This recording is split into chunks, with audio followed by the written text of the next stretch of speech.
Agora a gente vai para um painel, mas antes, aqui na Telha Roxa a gente vai para um painel. Mas fica aqui com a gente que vai ter um debate muito legal. E sabe o que a gente vai falar nesse debate? A gente vai falar assim: você realmente sabe vender remotamente? Veja quais as melhores técnicas e práticas para esse tipo de negociação. E para isso, eu vou convidar só fera. O mais apagadinho aqui tem um apelido de Farol. O primeiro deles, Alessandro Thompson, diretor comercial da Intercement. Cadê você? Fala, Alessandro, tudo bem, cara? Fala, Jorge. Quanto tempo a gente não se vê nessa pandemia? Não é, cara. Rapaz, o Alessandro Thompson, aquele cara que eu tenho raiva. Sabe por que eu tenho raiva dele? Eu tenho raiva dele, sabe por quê? Porque ele é tipo o Bradley Cooper. Ele sabe tocar, ele sabe cantar, ele sabe atuar, ele é diretor e o cara ainda é bonito, cara. Olha como é que me dá a raiva dele que eu tenho. Boa, obrigado, tamo junto. Quanto tempo, hein, Alessandro? Quanto tempo, hein, cara? Quanto tempo.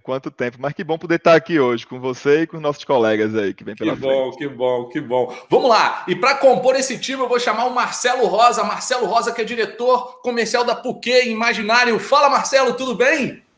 Fala, querido. Galvão, você é muito querido. Bom dia. Olha, a recíproca é mais que verdadeira, Rosa. Obrigado, cara. Como é que estão as coisas? Você tá normal ou você tá dodói? Porque essa pandemia tá deixando todo mundo dodói, Rosa. Normal. Graças a Deus, normal. E já voltamos também com uma parte da equipe presencial. Então, agora é home e presencial, dividido. Isso, muito bom. E agora, para compor, eu tô te falando, só tem gente boa. Rafael Davini, diretor da Exame, diretor comercial da Exame. Fala, Rafael, tudo bem, cara? Tudo bem, você, Jorge? Vou te dizer, você tem já um emprego garantido, viu? Como apresentador, ó, de televisão, você tá mandando bem. Obrigado, meu amigo. Olha, domínio de câmera. Olha, eu vou falar uma coisa para você que é verdade. Ainda que eu falasse a língua dos homens, que eu falasse a língua dos anjos, sem amor, eu nada seria. Eu adoro fazer isso aqui, Rafael. Eu adoro fazer isso aqui, cara. Legal. Excelente. Que bom. Vamos lá, eu vou chamar também o Theo Orozco. Cadê você, Theo? Jorge, fala, e aí, Jorge, cara, tudo bom? Bem? Graças a Deus, tudo jóia. CEO da Exact. O que a Exact faz? Fala pra gente, Theo. Exact é o maior software de Sales Engagement da América Latina, então a gente atua com grandes empresas, aí mais de 10 mil usuários no Brasil, e a gente está sempre falando, nossa especialidade é justamente Sales Engagement, que é essa parte de venda remota, dados, então vai ser um prazer bater esse papo. Temos muito que conversar. Aguarda aí, Jorge Galvão 10, não deixa de me seguir não, que a gente tem algumas coisas boas para conversar, ok? Muito bem, e para mediar esse povo, lógico, para botar ordem nessa bagunça, eu vou chamar aqui a Andréia Grave. Andréia, cadê você? Oi, Andréia, tudo bem? Andréia... Oi, Jorge, tudo bem? Bom dia. Bom dia, Andréia, Head de Planejamento e Operações de Vendas da Gafisa. Gafisa é Grafisa ou Gafisa? Eu errei, não? Gafisa, tá certo. Construtora, não é? No Negrão, não é no Negrão? Negrão, não é no Negrão? O Negrão trabalhei no Negrão. Não, deve trabalhar. Eu errei a construtora. Você passou em algum momento. Eu errei a construtora. Gafisa, uma grande empresa. Diz pra gente, você tá pronta para mediar esse bate-papo com esses caras aí? Tá pronta? Vamos lá, é um grande desafio. Então manda ver, a bola tá contigo. Vai, manda ver. Obrigada, Jorge. Oi, gente, bom dia para todo mundo. Bom, falar de vendas remotas aí é um desafio, né? Principalmente agora nesse momento atual, que as empresas elas foram obrigadas a manter um modelo híbrido, né? Por conta de toda a pandemia que a gente está vivendo aí. E essa realidade é uma realidade que veio para ficar, né? As empresas elas entenderam que é possível, né? Manter as equipes apartadas e ainda permanecer aí todo o crescimento, mesmo após essa crise. Eu queria entender um pouquinho de vocês, né? Como trabalhar essas vendas remotas, né? Por que as vendas remotas é tão importante e o que a tecnologia vem nos ajudar a favor desse momento? Eu acho que fiquem à vontade, Theo, Marcelo, para me ajudar aí. Legal. Bom dia, Andréa. Bom dia a todos que estão nos assistindo. Glória a Deus pela vida de cada um de vocês. Vendas. Estou de cabelo branco já, 48 anos, 28, liderando equipes de B2B. E uma coisa não mudou nesses 28 anos. Venda é relacionamento. Então, a venda, seja ela presencial ou seja ela remota, ela continua sendo relacionamento.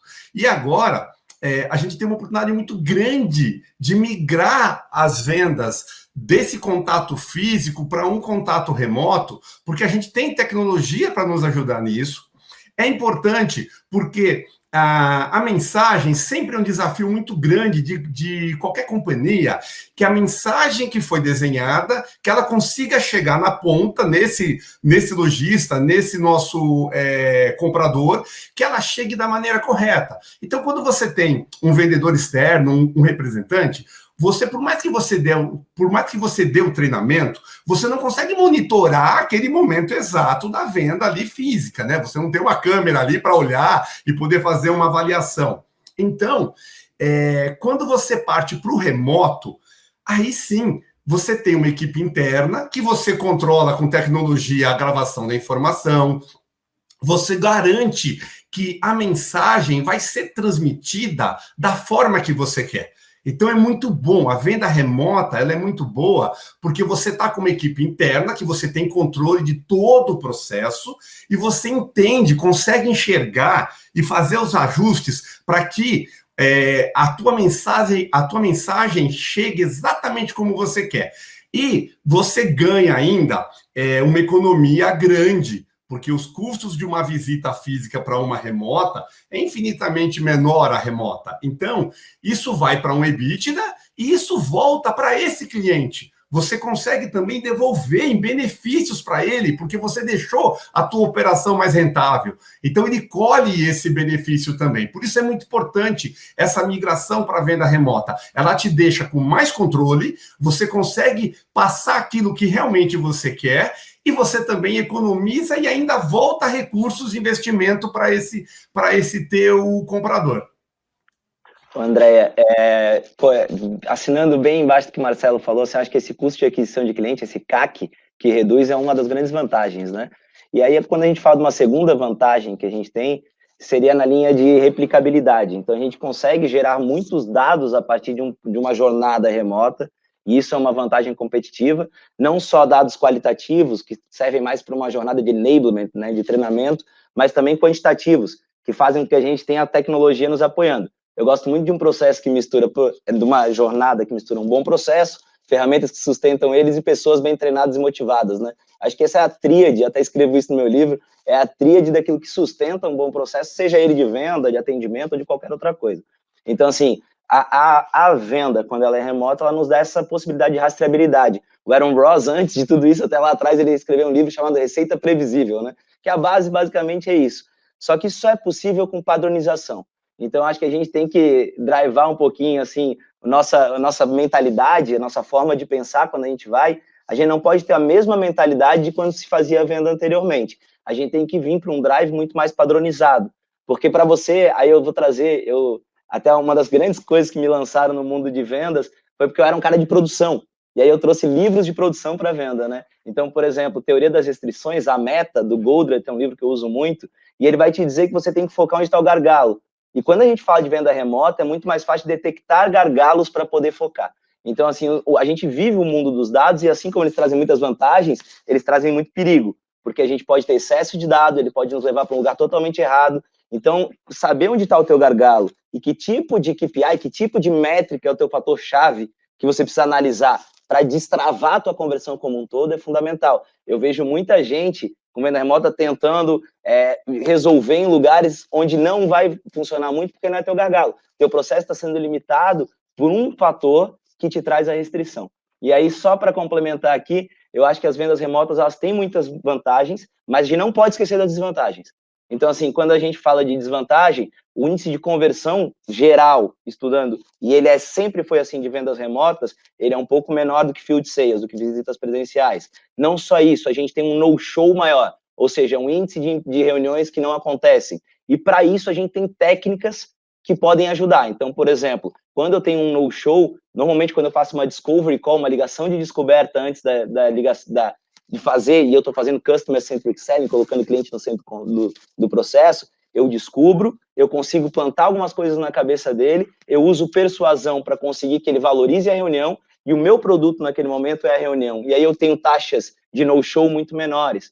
Então, eu tenho sempre drives, sempre questões que eu posso utilizar para melhorar esses desafios. Mas sempre vão ser desafios. Então, a gente tem que, quando começa a venda remota, a gente tem que saber que tem vantagens e tem desvantagens. E a gente tem que saber que não dá para querer fazer igual. Tem N coisas que podem nos ajudar e que a gente pode ter de hackzinhos para ajudar nesse sentido. Boa. Muito legal, Theo, muito legal, Marcelo. E esse grande volume de dados, né, faz com que as empresas tomem algumas estratégias e alternativas, né, que convergem nisso, principalmente na experiência do cliente. Mas, de fato, o que é essa experiência? O que significa essa experiência digital para o cliente? Como oferecer uma experiência de forma fluida, né, principalmente na conversão, aí no mindset desse cliente que está na ponta? E como que vocês têm endereçado, principalmente, o UX e o CX de forma estratégica nas empresas? Hoje, André, o que acontece? A pandemia, se pode dizer que teve algo bom com a pandemia, foi isso, foi esse modelo, a mudança do modelo Mendal. Houve uma ruptura. As pessoas eram muito resistentes a fazer algo remotamente. E com a necessidade, né? Com a pandemia veio a necessidade e veio essa mudança de postura. Então, com isso, a gente aproveitou muito esse momento. Por quê? Dando as ferramentas. Então, assim, você precisa ter um site, mas não só um site. Você tem hoje disponível um WhatsApp para se comunicar com ele de uma forma muito boa e que o brasileiro utiliza muito forte. Então, você pode mandar o catálogo digital pelo WhatsApp, independente dele ir, ele não precisa ir no teu portal. A gente tem os portais, mas ele pode comprar pelo WhatsApp também. Você consegue fazer um vídeo. Hoje, qualquer celular, você consegue produzir. E uma coisa bacana é que hoje não precisa mais ter um vídeo produzido por uma área de marketing e de produto. Quando você está com esse cliente, você pode personalizar isso e pegar esse produto e fazer um vídeo para ele em cima da mesa, mostrando para ele a usabilidade daquilo, para ele entender como é que ele vai passar. Para aquela vendedora, aquela balconista da loja, ela está assistindo a vendedora, a área de vendas passando isso, fazendo uma live, fazendo um call com ele, com vídeo chamada, demonstrando isso. Você consegue hoje por um celular, e a gente faz isso, ele mostrar como está a exposição, e você mexer no VM da loja. Então, ele vira um celular e mostra como está, e você direciona através de um celular, você consegue dizer, tira ali, muda, põe para baixo, troca essa coleção, esse é o outro produto que deve estar ali. Então, facilitou muito. As ferramentas hoje, e não são complexas, você não precisa ter algo complexo, não é algo que é inatingível, não. Você consegue ter isso através de um WhatsApp, usando videochamada. E muito importante, a força de vendas nesse processo. Porque aí, se você tiver uma ferramenta, mas não tiver o engajamento da tua equipe, não adianta. Se ela não se dispor, se ela não criar um relacionamento com esse cliente, se ela não se dispor a ir buscar o produto, a ter o acesso, a fazer o vídeo, a dedicar um tempo que não é da venda, né? Como quando você tem uma equipe de vendas, normalmente, principalmente remota, eles vão ter um ritmo de liga para fazer o negócio e depois ele vai negociar de novo. Não. Tem que ter uma cultura que ele pare e entenda que esse tempo que ele está gastando explicando um produto, esse tempo que ele está ajudando a expor no painel da loja de uma forma mais correta, que isso vai gerar venda. Esse lojista ele vai girar, ele vai vender mais rápido esse produto e automaticamente ele fica grato. Uma coisa muito boa que a gente faz hoje, justamente tendo ferramenta como um WhatsApp, é criar grupos de boas práticas. Então, os próprios lojistas, eles vão interagindo e trocando e dizendo o que está fazendo, eles vão dando testemunhos do que eles estão fazendo, o que está funcionando. Isso cria uma sinergia, pessoal, excelente. É muito bom, isso evolui muito. A gente cria proximidade. Eu acho assim, eu diria que a exposição é muito importante. Você precisa cuidar. Mais importante que as ferramentas é você ter uma equipe que se exponha, que tenha engajamento, que tenha amor naquilo que está fazendo, porque ela vai se expor, problemas vão acontecer, erros vão ser contornados, o ser humano é falho, então ele entende que existe falhas, ele vai entender que o site vai dar problema, que o WhatsApp ele vai estar sem sinal em determinado momento, ele entende que existe complicações, mas se você tiver uma equipe que se expõe e que que se expõe e usa as ferramentas, hoje o ambiente ele está muito favorável. Hoje ele reduziu muito o ônus. O Theo, concordo com o Theo, a venda remota ela tem o bônus e o ônus, ela tem vantagens e desvantagens. Mas hoje foi para um patamar que o ônus ficou muito menor. A gente, graças a Deus, a gente consegue com tecnologia corrigir muito isso. Eu já venho com processos de montagem de loja à distância. Da gente, que é uma coisa que há 1 ano e meio atrás era impensável. Nenhum lojista. Eu monto com o Puquê, por exemplo, imaginário, espaços dentro de lojas multimarcas. Isso era feito fisicamente. Uma pessoa, um consultor, iria até o Pará, por exemplo, de São Paulo no Pará, passar uma semana para montar essa loja. Hoje, ela é feita virtualmente. Isso nasceu numa pandemia, porque ninguém podia viajar. Esse lojista estava com a loja aberta, porque na cidade dele não tinha crise, e chegou um momento que a gente falou, ou você vamos fazer virtual, porque se não for virtual, você vai esperar talvez meses para abrir. E ele aceitou. Com isso, a gente fez uma, fez duas, a gente já passou de 100 lojas montadas virtualmente. E o que é bacana, com a mudança do mindset, agora a gente muda a coleção virtualmente também. A gente, à distância, quando troca a estação, a gente conversa com ele e ele aceita. Ele assimilou esse processo de pegar um celular, mostrar e deixar num tripézinho e a gente conversando e fazer essa alteração. Então é muito bom. Eu acredito assim que essa foi uma mudança muito grande. A gente está muito contente porque o horizonte é extremamente favorável para você fazer a venda e o trade remotamente. Muito legal, Marcelo, principalmente porque as soluções encontradas e trazidas pelo cliente refletem o momento, né? Então, são soluções pensadas aí com a cabeça na ponta, né, do que realmente é aquilo que o cliente está buscando. E quando a gente cria todas essas soluções para a entrega do cliente, com certeza a gente está analisando aí um momento, né, uma carreira das métricas de customer success, né, que sempre tem um desafio de implementação, né, dessas métricas de análise para realmente entregar. Quais são os principais desafios, Alessandro, Theo, para a materialização dessa visão e essa implantação dessas plataformas de mercado?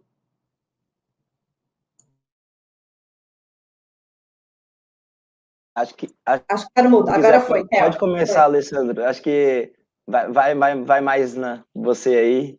Depois eu pego, que eu acabei de falar. Boa. Vamos lá. Quando a gente fala de métricas de sucesso do cliente, né, e esses desafios da implementação, a primeira coisa que me vem na cabeça, né, é a gente estar falando de um olhar estratégico, né? A gente precisa ter essa consciência, uma jornada do olhar estratégico e desse desdobramento da estratégia em desenho de negócio e processos, para daí a gente materializar isso numa ferramenta, né? Eu acho que esse é o ponto central da discussão para mim. Automatizar, implementar, simplesmente fazendo copy-paste do ESIS, é certeza de ter insucesso na trajetória. A gente precisa aterrissar a estratégia, fazer esse desenho do ESIS para o 2B, sem pressa, garantindo um desenho de negócio que vise produtividade, qualidade de atendimento, conexão com todas as áreas da empresa, para que a gente tenha uma correta implementação, uma correta implantação. Essa é a chave do sucesso. Essa é a hora que nada pode passar desapercebido, que a gente deve dedicar mais tempo. Do contrário, retrabalho vai ser consequência. Make or buy, né? Eu vou estar ali fazendo ou comprando uma ferramenta. Isso depende muito da estrutura de negócio, da governança de cada empresa, da complexidade do modelo de negócio e principalmente do nível de maturidade do processo. Então, não tem uma solução para todo mundo, né? Isso é personalizado. Acho que, Rafael, se quiser complementar também, desculpa, acho que eu pulei aqui a pergunta. Vamos lá. Principalmente... Diga. Não, pode ir, Rafael. A ideia é a seguinte, acho que o que ele está dizendo, eu queria complementar da seguinte maneira.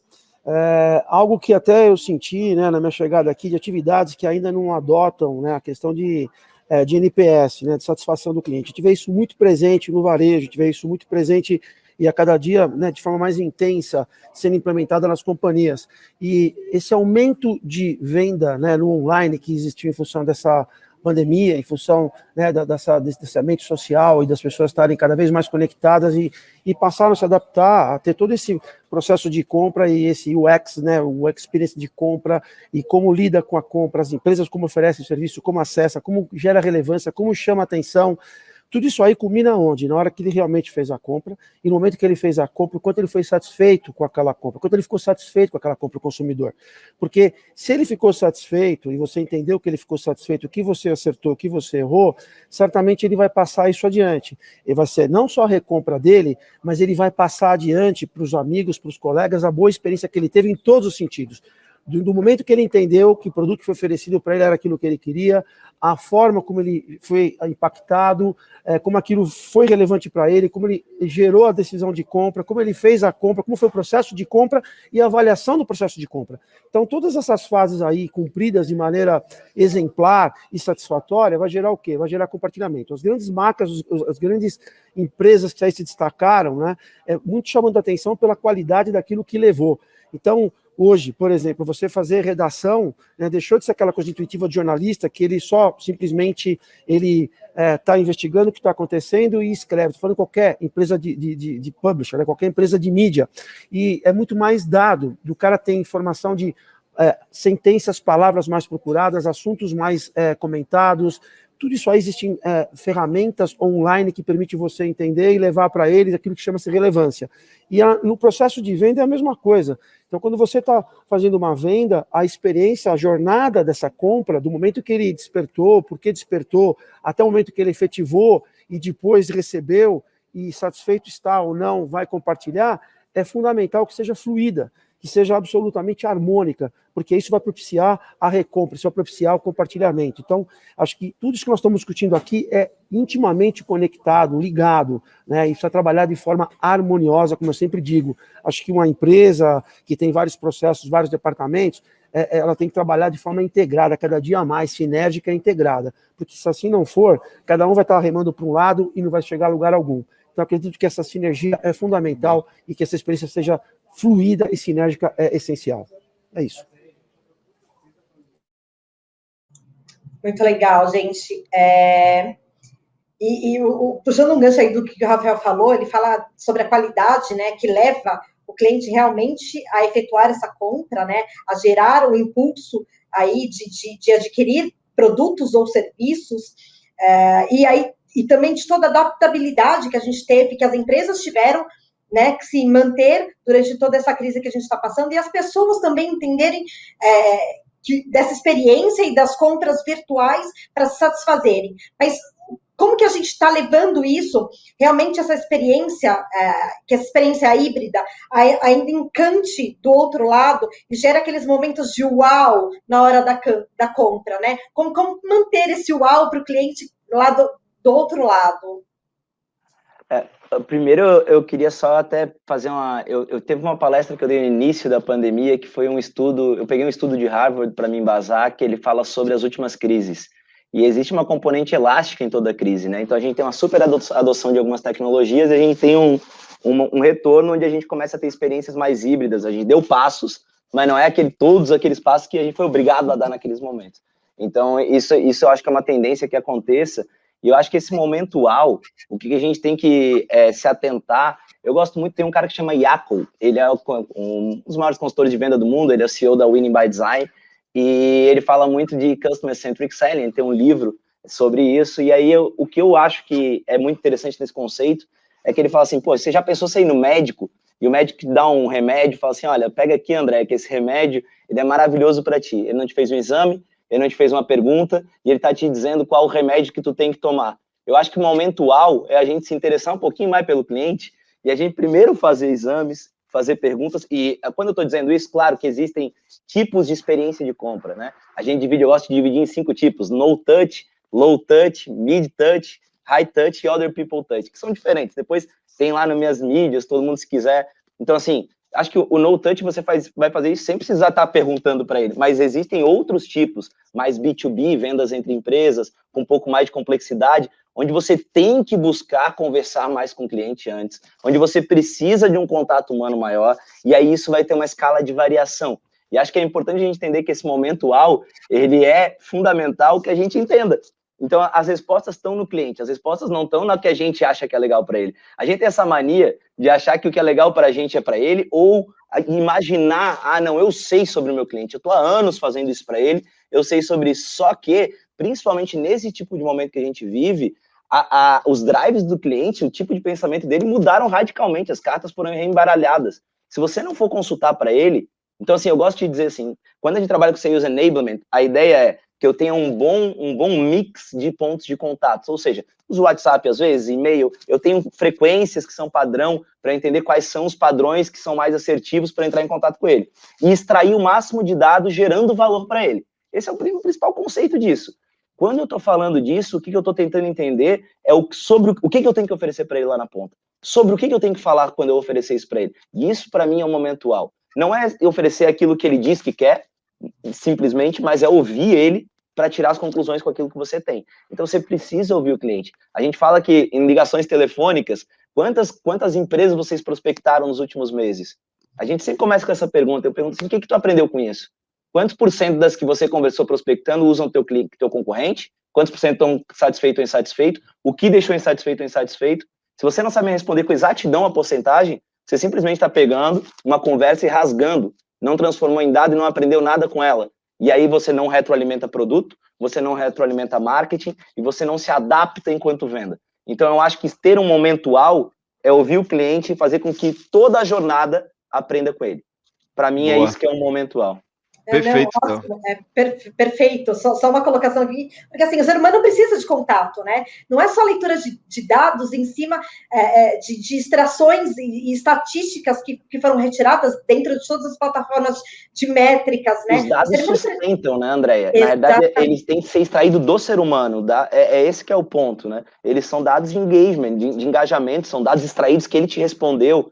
Então, assim, não são simplesmente dados de comportamento ao léu, né? Esse que é o ponto. Eles vêm de lá. Exatamente. E é uma disciplina complexa, né? No final é como a gente estava falando nos bastidores. É pesquisa, pesquisa, pesquisa, pesquisa. Mas como? Porque, primeiro, não vai ser só um modelo de pesquisa. Você precisa varrer isso de forma complementar com NPS, SurveyMonkey e muitas outras ferramentas que você tem aí que você pode usar. Também, como você falou, Theo, não é simplesmente perguntar ao cliente qual é a dor dele, porque senão vai vir tudo. Então, como é que você consegue, de forma inteligente, né, investigar essa dor? Porque cada cliente tem um estilo comportamental diferente. Vai ser um cara que é transacional e ele quer aquele posicionamento de preço, e ele não quer que você aborde ele o tempo inteiro. A dor dele está ali qualificada. Tem um cliente que tem uma característica mais de relacionamento, então ele quer ter esse envolvimento, né? E aí você pode migrar até na qualificação da tua jornada com o cliente, a visita remota e a visita presencial, porque aquele cliente precisa disso. Qual é a frequência de compra, né? Ele me compra todo dia, toda semana, ou ele compra uma vez no ano, sem um contato presencial, simplesmente virtual, né? Então, toda essa dinâmica, ela não é simples, mas ela só vem com muito conhecimento. E o dado pelo dado pode levar a gente por um caminho errado, não é só modelagem de dado, né? Nem tudo está ali na análise preditiva, e sim na informação qualitativa que o time traz do campo. Mas como é que você guarda essa informação, trata e compila, né? Lembra que amanhã, né, a força de vendas muda, né? Como é que você garante que a sua experiência do cliente não cai de qualidade quando um profissional sai da empresa e outro entra em seu lugar, né? Então tem essa riqueza e essa arte. Ô, Alessandro, inclusive só fazendo um ponto, desculpa interromper bem rapidinho, mas a qualitativa sem formação de dados é um dos maiores perigos que existe em time comercial.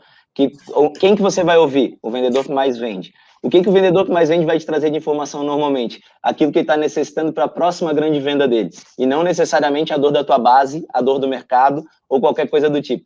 Batata eu entrar em empresa, e a gente tem muito isso a gente entra e gera esses dados a partir das ligações e tal, e a gente confrontar alguma coisa que acabou de ser colocada e mostrar em dados que não é bem assim. A gente fala, olha, beleza, existe esse ponto aqui, mas olha a quantidade de caras que tem um outro ponto que está levantando a mão e faz mais sentido. Então, assim, a gente pegar o qualitativo e buscar transformar em quantitativo nos dá certeza, né? Então, assim, eu gosto... Aqui a gente fala intuição guiada por dados, né? Boa. Theo, rapidinho, só para emendar, acho que é a qualificação do lead, porque o lead é o combustível para todas as empresas. Como você qualifica ele para ele ser convertido ou não, né? Você vai ter a divisão dos que você converte e não converte. Converte mais se o lead for bem qualificado e for bem direcionado. Só concluindo o que você acabou de dizer, em linha com o que você está dizendo. Perfeito. Eu acho que o segredo é esse, é entender, a gente fala muito de CP, cliente ideal de compra, né? É entender que, na realidade, tem muita gente botando plástico no início da linha de produção de vendas e querendo tirar garrafa de vidro no final, né? Então, assim, não existe isso. Você não vai fazer teu vendedor, pode ser o melhor do mundo, se você colocar um cara desvinculado, vender areia no deserto, como no passado funcionava, não funciona mais. Agora, lá na ponta, você não vai entregar o que ele queria, ele vai descobrir que comprou areia e vai sair falando mal e você não vende mais de volta. Você tem que vender água no deserto, areia na construção. Então, assim, é achar o cara certo, imputar com o lead certo, qualificar esse lead, entender o que ele... É isso, vendas hoje mudou muito para isso, e o remoto nos traz essa possibilidade. E no final a gente chega nos dois grandes pilares, né, que são as discussões, independente do debate que a gente caia, né? Tecnologia através da transformação digital e pessoas, né? É isso que nos move.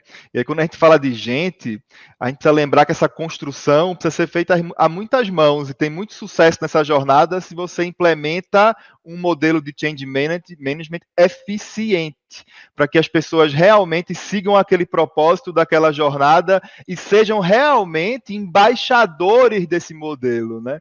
É aí que está o sucesso. Tem que ser uma jornada complementar e transformadora, e não que intimida aquele que é o nosso porta-voz. Eu vou me empolgando e falando, né? Mas bem rapidinho, o que você falou é chave, tá? Para mim, na minha opinião, né? Se o gestor ele não estiver mudado a mentalidade dele, ele não consegue mudar do time. É um dos maiores desafios que se tem em grandes empresas hoje. A gente atende as maiores do Brasil hoje. É a cadeia, então, assim, né? Não tem como. Não adianta, eu faça o que eu digo, não faça o que eu faço. Em vendas, amigo, não funciona. Ou você gosta de dado e cobra dado, ou teu time não vai gostar. Então, cara que quer que preencha CRM e não preenche nada, tá de sacanagem. Deixa eu fazer uma coisa interessante aí, um parênteses muito rápido, tá? O André Esteves, que é o principal sócio lá do BTG, não sei se vocês leram, tá na imprensa, isso está sendo publicado, que ele fazer uma universidade, uma espécie de MIT de tecnologia aqui no Brasil, 4 anos, um curso universitário, nós estamos trabalhando até uma série de conteúdos para poder divulgar isso daí aqui na Exame, mas basicamente, sabe o que ele está fazendo com essa faculdade, Theo? Ele quer que esses caras cursando essa universidade sejam os próximos CEOs, como você. Então, o cara que é formado em dado, mas aquilo que é a preocupação do Alessandro, que estava comentando um pouco antes do nosso painel aqui, como que essas pessoas elas lidam com outros departamentos usando o dado de maneira correta. Então, a preocupação dele, que é um cara oriundo, começou a carreira dele lá atrás no Icatu, Pactual, há muitos anos como um cara de TI, né, e virou hoje um dos caras mais ricos do Brasil, né, sócio principal de um banco que só usa dado, só usa lead para poder ser essa potência que é o BTG, ele está preocupado em devolver isso para a sociedade, formando pessoas técnicas, mas com capacidade de gestão de áreas diversas e colocar essas áreas, como eu falei, de maneira fluida, trabalhando em favor do negócio. Mas é pegar caras técnicos como você, para você ser o CEO do futuro, usando e interpretando dado em prol do negócio. Interessante, né? Ele quer fazer esse MIT brasileiro com essa tônica. Fantástico. Acho que a gente tem diversas ações, né? Perdão pela me chamar de Rafa, eu tenho mania de chamar, eu já ia, né, Rafa? Vou te chamar. O que eu acho legal dessas ações também é que a gente tem uma cultura, eu convivo muito com pessoas de outros países e tal, e a gente tem uma cultura onde os outros países, eu falando assim, eu vejo a gente muito mais criativo, eu vejo a gente muito mais resiliente, mas eu vejo a gente avesso a processos e dados. Então, assim, processos, padronização, a gente tem dificuldade de botar ferramentas e por aí vai. Então, putz, fantástico ações como essa, parabéns para ele e que legal você trazer isso. Eu acho sensacional. Olha, rapaz, eu abriria fácil uma garrafa de qualquer coisa aqui, porque o que vocês me fizeram pensar, a frase que me vem à cabeça é: as ideias estão no chão, você tropeça e acha a solução. Achei sensacional. Agora, queria uma perspectiva muito legal que vocês trouxeram para cá sobre essa questão da área comercial. Data, the data is new oil, a gente já sabe disso. Mas tem uma frase que me vem à cabeça, pegando tudo que vocês disseram, que eu acho que retrata bem. O importante não é só ler o que o dado diz, é importante ler o que ele quer dizer. Né? E eu acho que essa é a grande habilidade do nosso cérebro, né? Pegar correlações, coisas que não estão claramente relacionadas e trazer soluções que são absolutamente inovadoras, mas interpretando aquele dado de maneira correta. Estamos afogados em dados, né? Nós nunca tivemos tantos dados na história da humanidade, né? Eu li não sei há quanto tempo, 98% dos dados do mundo foram criados nos últimos 2 anos, ou seja, a gente está afogado neles e saber lidar com todos eles. Olha, eu vou só fazer uma propagandinha aqui, ó. Pessoal do MBA de Inteligência Competitiva aqui no Ibramer, que é bem legal, não é, Alessandro? Não é? Isso. Eu acho essa iniciativa, Rafael, que você colocou, muito importante, e a gente já faz isso aqui. A gente pega os nossos alunos e fala para eles assim, cara, olha só, vamos aprender o que ele quer dizer e não o que ele diz. Cara, eu ficaria o dia inteiro conversando com vocês aqui, mas o tempo é muito mal, ele sempre passa. 11 horas e 41 minutos. Muito obrigado a todos vocês. Alessandro Thompson, olha, muito obrigado, seu feio. Marcelo Rosa, meu camarada, muito obrigado pela tua participação, obrigado pela tua contribuição. Rafael, cara, adorei, eu acho que a gente trazendo... É muito legal quando a gente tem um dispositivo de comunicação coletando isso e mostrando como a gente se comunica. Rafael, obrigado pela tua participação. Theo, olha só, já te passei um zap aí no LinkedIn, eu quero conversar com você sério, beleza? E, Andréia, muito obrigado pela tua mediação, muito obrigado pela tua participação, foi muito legal conversar com vocês. E, assim, eu fico à disposição, se vocês acharem que eu posso ajudar e se eu puder ficar perto só para aprender, é só entrar em contato comigo, valeu? Obrigado, valeu, galera. Bom dia. Tchau, obrigado. Valeu, pessoal, tchau. obrigado. Obrigado.